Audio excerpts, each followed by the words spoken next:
We start tonight with the fundamental battle of the ages, not the one between good and evil. Evil won that immediately. I'm talking about the fight between marijuana and alcohol. Alcohol has had the upper hand for decades, but now it appears that marijuana is pulling ahead. Well, for the first time ever, daily marijuana use is outpacing daily alcohol use. This is according to a new national study. Millions of people in the U.S. report using marijuana daily or nearly every day, according to the National Survey on Drug Use and Health. Those people now outnumber those who say they are daily or near daily drinkers of alcohol. That's right. Daily pot smokers are beating daily alcohol drinkers in the race to see who can escape their sad lives more quickly.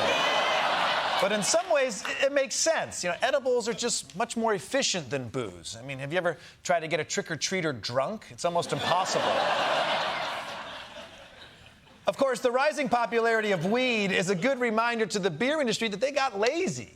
They thought they could just sit back and relax while Tommy Chong bought every goddamn ad on Twitter, you know? Congrats, beer companies. You lost to that well-known, super ambitious, type A, hard-working go-getter, Tommy Chong. Now, weed and alcohol aside, the larger issue is that maybe, just maybe, we shouldn't be depending on all these substances in the first place. You know, life is much better when you're sober and we can really feel everything authentically.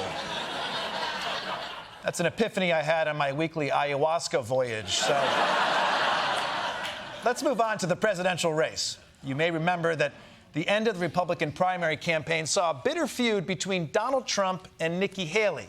She criticized him for his record and conduct, and he mocked her Indian birth name, promoted birther conspiracies about her, and implied that her husband deployed to Africa just to get away from her. So, highbrow stuff. The attacks got so personal that when Nikki Haley finally dropped out of the race in March, she made it a point to not endorse Donald Trump. I have always been a conservative Republican and always supported the Republican nominee. But on this question, as she did on so many others, Margaret Thatcher provided some good advice when she said, quote, "Never just follow the crowd. Always make up your own mind." It is now up to Donald Trump to earn the votes of those in our party and beyond it who did not support him. And I hope he does that. Wow, go Nikki Haley, right? A Republican standing up to Trump. That's pretty rare these days. It's like seeing an eclipse or a movie without Timothée Chalamet. But basically, Nikki Haley said, Trump, if you want my endorsement, you gotta earn it. So let's see how Trump courted Nikki Haley's supporters. You've talked about trying to unify the party. How do you bring these Nikki Haley voters, some of whom voted for you in 2020 but say they don't want to now? How do you bring them back into the tent? They're going to all vote for me again. They're going to all vote for me again, everybody. And I'm not sure we need too many. Damn. That's cold. Trump's like, yeah, let me reach out to Haley supporters. Oh, gotcha. Trump just doesn't care about winning over Haley voters. To Trump, Haley voters are like vegetables, you know? He's gotten this far without them. Why worry about them now? But that's Trump for you. He doesn't come to you. You come to him.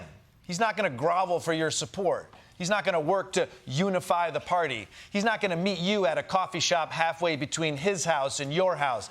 You come to the coffee shop near his house. He doesn't care if you met up there the last 3 times. He's not dealing with that traffic.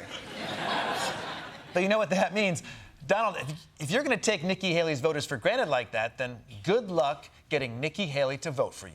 Breaking news. Nikki Haley declares she will vote for Donald Trump, endorsing the former rival she fiercely attacked during her GOP presidential bid. I will be voting for Trump.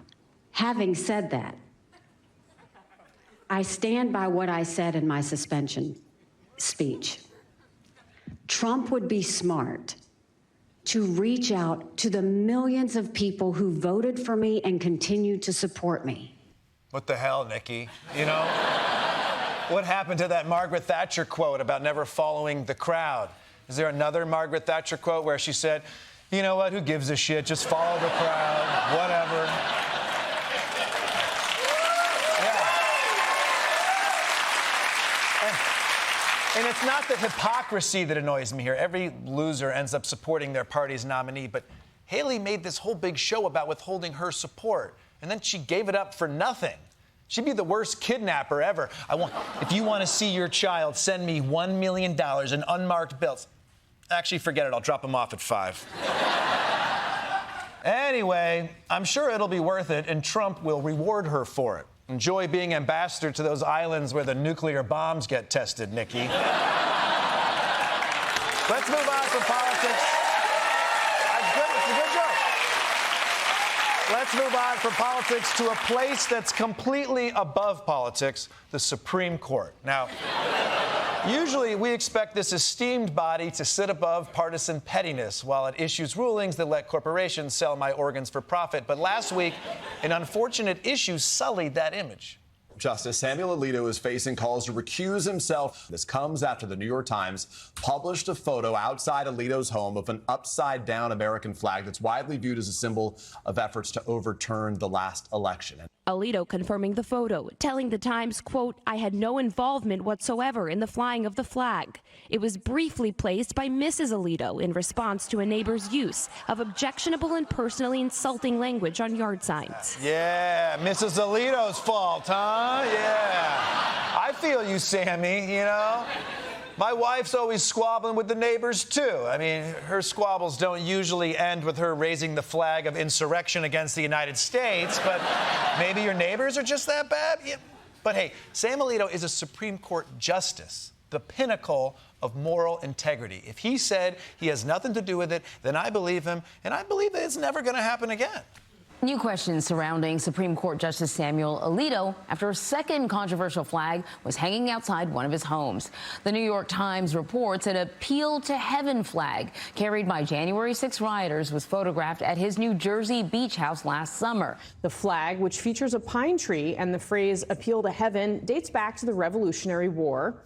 But today, the flag has become, quote, a symbol of support for former President Donald J. Trump for a religious strand of the Stop the Steal campaign and for a push to remake American government in Christian terms. What the hell, man? Another flag? Did this guy get a 2-for-1 deal at the MAGA flag store? Look, I'm not an expert, but I always thought a judge was supposed to be impartial and neutral. And I'm not naive. I know he's not. But can he at least respect us enough to pretend to be? You know, it's not like he's a judge on American Idol. He's a Supreme Court judge.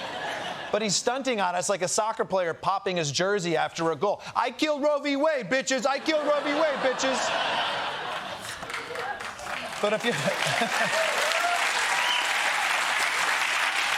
you're upset about this, the good news is the Supreme Court has a code of ethics. Now, the bad news is they wrote that code of ethics, and they don't follow it. So I guess there is no good news, and the bad news is even worse. For more on the flag controversy with Justice Alito, we turn to Troy Iwata.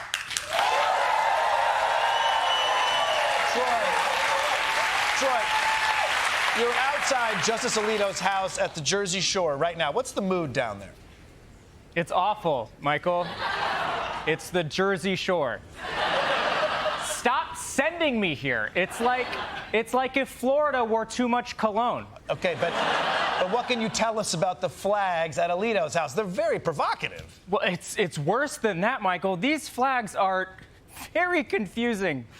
I don't know what any of these weird right-wing symbols mean. One is upside down. This one has a clip art pine tree on it. I don't get the message. The first time I saw that Blue Lives Matter flag, I thought the Smurfs finally got citizenship. Yeah. So I thought, well, right-wing nationalists use this pine tree flag to symbolize how God gave them the divine right to violently overthrow the government. Then say that. Right, this is a reference to whatever shit Michael just said on the flag. Because right now, this is just an ugly flag with a Christmas cookie on it. I think the bigger question is what Justice Alito thought the flag meant. Okay, I'm going to stop you right there, Michael, because he just put up a new flag. Okay, so it's a big blue wave. Yeah. I'm guessing that means Alito likes surfing. Or maybe they're fans of that Japanese wave painting that white people put in their first apartment. I'm gonna look it up. Okay, so the wave is Noah's flood washing away the sodomites and drowning them in an ocean of tears. Troy, that's terrible. That's a terrible flag. I know. I did not get any of that from the fun wave flag. Yeah. If you're gonna be hateful, stop being so subtle, okay? Right.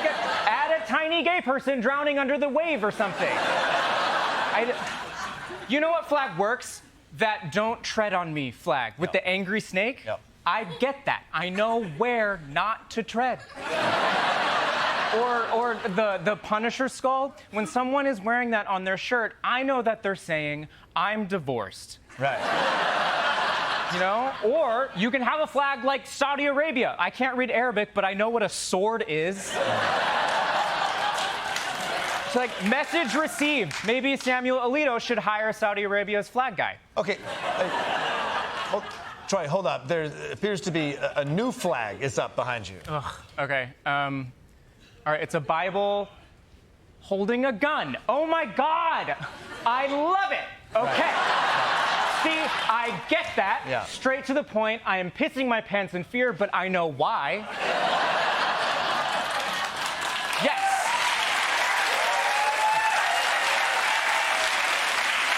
All right.